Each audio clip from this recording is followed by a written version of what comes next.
Hello दोस्तों, आज हम आपको रामायण के अनसुलझे रहस्यों के बारे में बताने जा रहे हैं, जिसे शायद ही आप जानते हो। तो चलिए शुरू करते हैं। एक गिलहरी की कहानी। सीता के हरण के बाद भगवान राम वानर और भालू की इस सेना के साथ समुद्र तट पर एक पुल बनाना शुरू करते हैं, जो उन्हें लंका से जोड़ता था। भगवान राम पुल के निर्माण के प्रति अपनी सेना के जुनून, समर्पण और ऊर्जा के स्तर को देखने के लिए विजयी थे। एक छोटी सी गिलहरी अपने मुंह में कंकड़ उठाकर पुल के पास रख रही थी। उसने इसे बार बार और सहजता से किया। तभी एक बंदर ने उसे देखा और उसका मजाक बनाना शुरू कर दिया। ये सुनकर सभी ने उसका मजाक बनाना शुरू कर दिया। गिलहरी की आंखों में आंसू थे। भगवान राम दूर से यही सब देख रहे थे।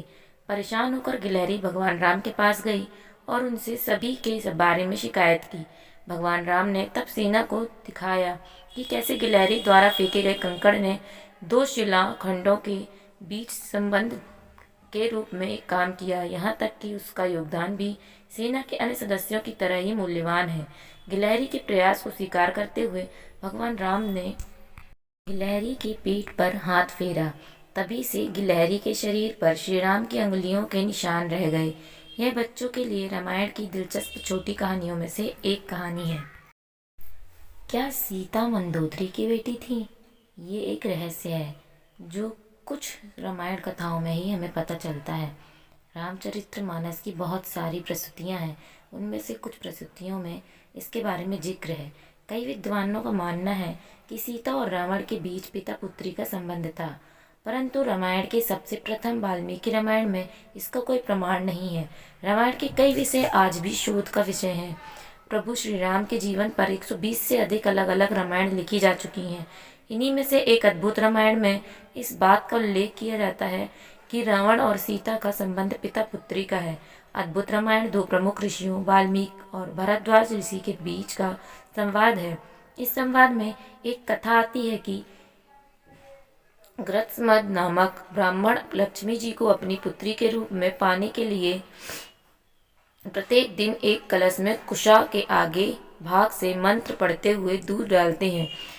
एक दिन रावण ने ब्राह्मणों की अनुपस्थिति में उस कलश में रक्त डालकर लंका ले गया। रावण ने वह कलश मंदोदरी को दिया और कहा कि इस कलश का संरक्षण करना, इस विष भरा हुआ है। इसके बाद रावण वन चले गया। अपने पति की उपेक्षा से दुखी होकर आत्महत्या करने का सोचा। पत्नी ने रावण द्वारा दिए कलश के रक्त को विष समझकर पी लिया। अनजाने अनजाने में मंदोदरी के रक्त पीने से वह गर्भवती हो गई। मंदोदरी ने सोचा कि मेरे पति पास नहीं है और उन्हें जब ये पता चलेगा कि मैं गर्भवती हो गई हूँ तो वे क्या सोचेंगे। यह सोचकर मंदोदरी तीर्थ यात्रा का बोलकर कुरुक्षेत्र आ गई, जहाँ उनसे गर्भ निकालकर भूमि में दफना दिया। यही गर्भ परिपक्व होकर मिथिला के राजा जनक को खेत में हल चलाते समय प्राप्त हुआ। आखिरकार क्यों लक्ष्मण 14 साल तक जागते रहे हैं? तो जानते हैं इसका रहस्य। उर्मिला लक्ष्मण की पत्नी थी। जब वह वनवास के लिए प्रस्थान कर रहे थे तब उनका साथ देने के लिए तैयार थी, लेकिन लक्ष्मण ने उन्हें घर पर रहने के लिए मनाया, क्योंकि वह राम और सीता को भी सभी खतरों से बचाना चाहते थे। इसीलिए उन्होंने नींद की देवी निंद्रा से संपर्क किया और उसे अगले 14 वर्षों तक निंद्रा नहीं लेना चाहते थे। निंद्रा ने आज्ञा दी कि किसी को संतुलन बनाने के लिए उसकी ओर से सोना होगा। तो लक्ष्मण ने उन्हें उसके लिए उर्मिला पर विचार करने के लिए कहा। निंद्रा अयोध्या के महल में गई और उर्मिला से पूछा कि क्या आप लक्ष्मण जी की नींद लेना चाहोगी, जिसके लिए वह सहर्ष तैयार हो गई। राम के राज्याभिषेक के दिन तक उर्मिला 14 साल तक सोती रही। यदि उर्मिला ने मदद नहीं की होती तो लक्ष्मण कभी भी मेघनाद का वध नहीं कर पाते, जिसे यह वरदान प्राप्त था कि केवल गुड़ाकेश, जो कोई कई वर्षों तक सोया न हो, वही उसे मार सकता है। चौथा फैक्ट है, क्यों राम ने हनुमान को मौत की सजा सुनाई। तो दोस्तों, राम द्वारा राजा के रूप में अपने पिता का स्थान लेने के बाद नारद राज्य में सामंजस्य नहीं बना सके।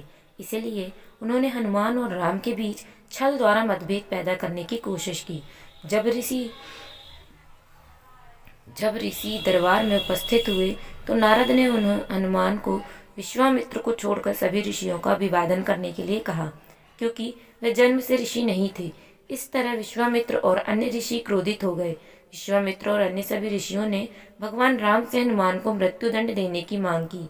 भगवान राम की इस सजा के लिए मना नहीं कर सकते थे, क्योंकि विश्वामित्र उनके गुरु थे। राम ने हनुमान पर तीर चलाने का आदेश दिया। उन्होंने हनुमान पर तीर चलाने का आदेश दिया, लेकिन कोई भी बाण हनुमान को नुकसान नहीं पहुंचा सकता था।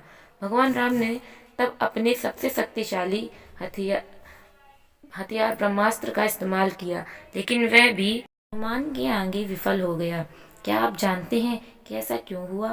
क्योंकि हनुमान भगवान राम के नाम का जाप करते रहे। नारद को अपनी गलती का एहसास हुआ और उन्होंने विश्वामित्र से यह सब रोकने की विनती की और प्रभु राम सहित सभी ऋषियों से क्षमा याचना की।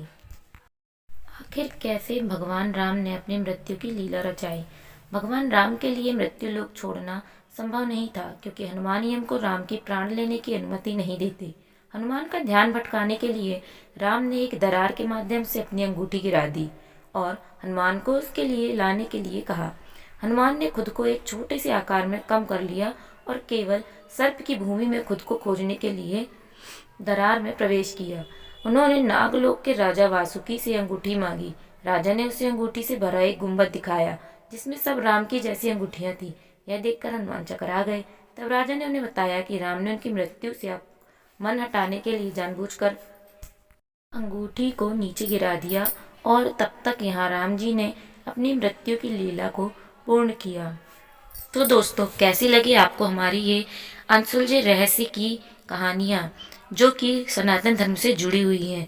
तो आपको अगर ये पसंद आया हो वीडियो तो हमारे चैनल को सब्सक्राइब करें, लाइक शेयर कमेंट जरूर करें और ऐसे ही जुड़े रहें हमारे सनातन धर्म से। धन्यवाद।